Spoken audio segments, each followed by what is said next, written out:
Breaking news SLBC టన్నెల్లో మరో మృతదేహం గుర్తించారు. శిథిలాల కింద డెడ్ బాడీని గుర్తించిన రెస్క్యూ టీమ్స్ తవ్వకాలు చేపట్టాయి. శిథిలాలను గ్యాస్ కట్టర్తో కట్ చేస్తున్నాయి. ఒక కాలు కనిపించడం, దుర్వాసన రావడంతో తవ్వకాలు జరుపుతున్నారు. మధ్యాహ్నం వరకు డెడ్ బాడీని బయటకు తీసే ఛాన్స్ ఉంది.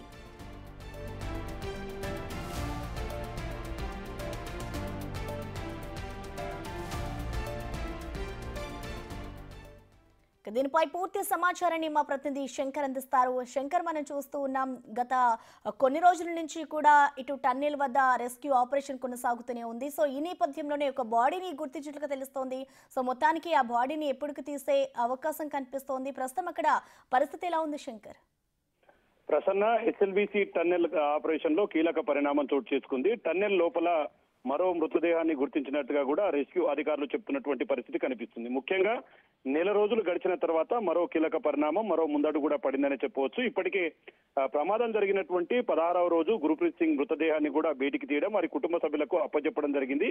ఆ రోజు నుంచి ఇప్పటి వరకు దాదాపు నెల రోజుల పాటు కూడా నిరంతరాయంగా ఈ రెస్క్యూ ఆపరేషన్ కొనసాగుతుంది. మిగతా 7గురి మృతదేహాల ఆచూకీ కోసం రెగ్యులర్ గా ఎన్డీఆర్ఎఫ్, ఎస్డీఆర్ఎఫ్, అదే విధంగా 12 బృందాలతో కూడినటువంటి 670 మందికి పైగా కూడా ఈ రెస్క్యూ ఆపరేషన్ లో పాల్గొంటూ ముందుకు వెళ్తున్నారు. ఈ క్రమంలో లోపల శిథిలాల కింద ఎక్కడైతే D1, D2 ప్రాంతం ఉందో ఆ ప్రాంతానికి సమీపంలో ఉన్నటువంటి లోకో ట్రైన్ ఫస్ట్ స్టేజ్ దగ్గర శిథిలాల కింద ఒక కాలు, అదే విధంగా బాడీకి సంబంధించినటువంటి ఆనవాళ్లు లభ్యమయ్యాయంటూ కూడా పూర్తిగా అధికారులు చెప్తున్నారు. మరోవైపు అక్కడ పూర్తిగా దుర్వాసన ఉంది.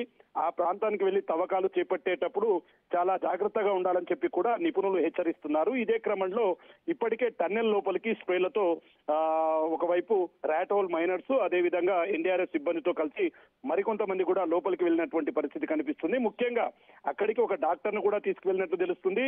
సాయంత్రం వరకు లోపల ఉన్నటువంటి డెడ్ బాడీకి సంబంధించినటువంటి పూర్తి అవశేషాలను బయటికి తీసేందుకు రెస్క్యూ జరగనున్నట్టుగా తెలుస్తుంది. ముఖ్యంగా నెల రోజులు గడిచిపోయింది కాబట్టి డెడ్ బాడీకి సంబంధించినటువంటి పూర్తిగా డీకంపోజ్ కావడం, దాన్ని తీసే క్రమంలో మొత్తం పార్ట్స్ అన్ని కూడా డివైడ్ అయిపోతాయి. ఈ క్రమంలో ఎక్కడ కూడా అట్లా జరగకుండా జాగ్రత్తగా మృతదేహాన్ని బయటికి తీసి పోస్ట్ మార్టం నిర్వహించే పనిలో పడినటువంటి పరిస్థితి కనిపిస్తుంది. ఒకవేళ సాయంత్రానికి ఆ డెడ్ బాడీకి సంబంధించినటువంటి పూర్తి అవశేషాలు లభ్యం అయితే మాత్రం వాటిని వెంటనే నాగర్ కర్నూలు ప్రభుత్వ ఆసుపత్రికి తీసుకువెళ్లి అక్కడ పోస్ట్ మార్టం తర్వాత వారి కుటుంబ సభ్యులకు అప్పగించే అవకాశం కనిపిస్తుంది. ప్రసన్న, థాంక్యూ శంకర్.